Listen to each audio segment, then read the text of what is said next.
Pernah gak sih kamu nulis sesuatu, terus pas baca lagi setelah beberapa hari, langsung ngerasa aneh? Rasanya kayak baca karya orang lain, padahal itu kamu yang buat. Momen ini bisa bikin frustrasi, apalagi kalau kamu berpikir, apa ini yang aku tulis? Kita semua pernah ada di situasi ini.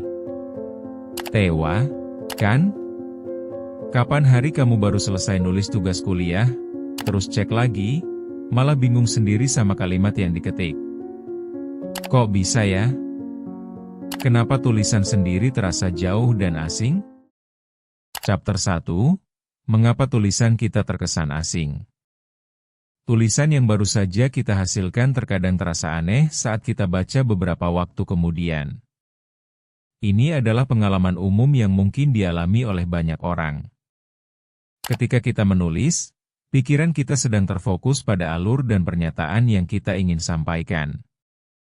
Akibatnya, saat kita menyerahkan karya itu pada diri kita sendiri, tidak jarang kita terkejut dengan hasil akhir. Rasanya seperti melihat karya orang lain. Kenapa bisa begitu? Barangkali, ini berkaitan dengan bagaimana otak kita menyimpan informasi. Saat membuat tulisan, kita sangat terlibat dalam proses kreatif yang menyita perhatian. Namun, saat kita menjauh dari karya itu, kita menjadi penonton. Jarak waktu memberi ruang bagi pikiran kita untuk mengevaluasi kembali. Seringkali kita berharap mendapatkan hasil yang lebih baik, tetapi yang terjadi justru sebaliknya. Muncul rasa ragu, dan hal ini bisa jadi penghalang di masa mendatang. Ketidakpastian ini sering menggoda untuk terus mengedit dan merevisi tanpa henti. Sungguh menjengkelkan, bukan? Chapter 2, Mekanisme di balik perasaan asing.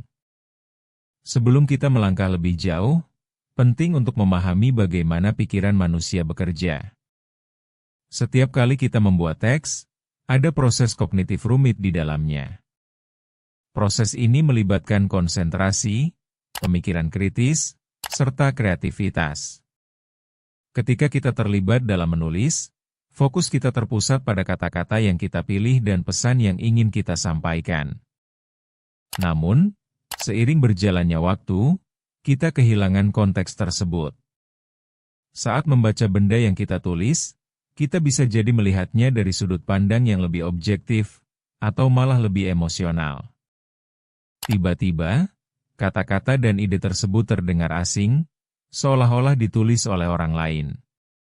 Ini adalah contoh klasik dari cognitive dissonance, di mana ini menjadi gambaran bagaimana otak kita beradaptasi dengan cara yang berbeda, ketika berhadapan dengan hasil kerja diri sendiri. Chapter 3, Jarak Waktu dan Pemahaman Diri.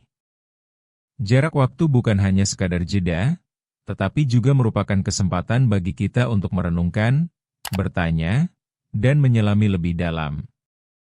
Bayangkan kamu menulis esai tentang topik yang sangat personal.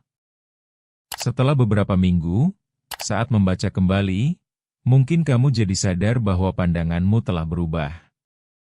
Ide-ide yang sebelumnya terasa jelas mungkin sekarang terlihat kabur.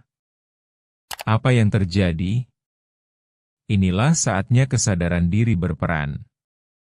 Jarak waktu memberi kita perspektif baru, dan seringkali juga membawa kesadaran akan pertumbuhan pribadi. Mungkin kamu sudah lebih bijak, lebih paham, atau justru lebih skeptis terhadap ide yang pernah kamu anggap benar. Jadi, saat kamu merasa tulisanmu aneh, itu bukan tanda buruk.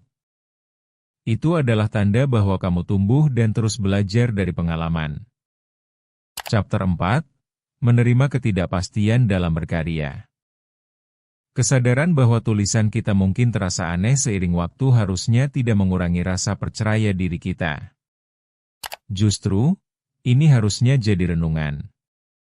Ketidakpastian adalah bagian dari proses kreatif.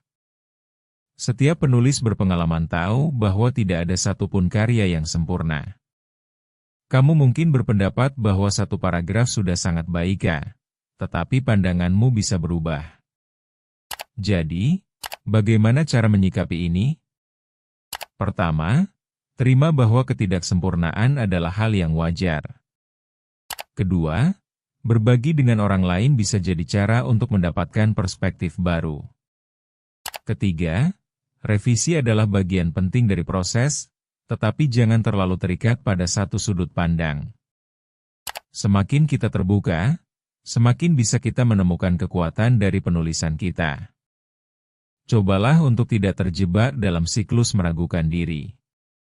Chapter 5. Apa selanjutnya setelah merasa asing dengan karya sendiri?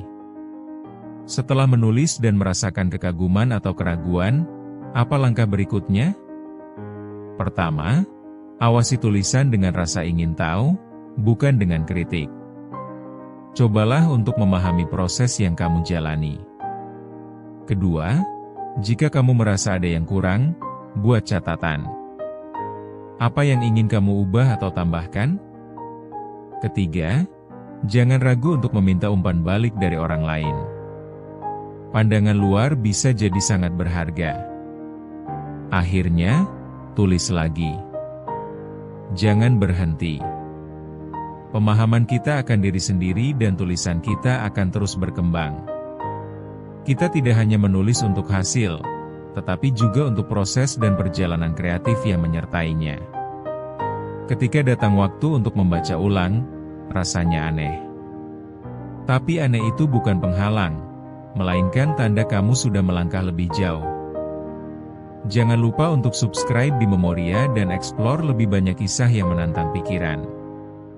Karena setiap hal punya asal.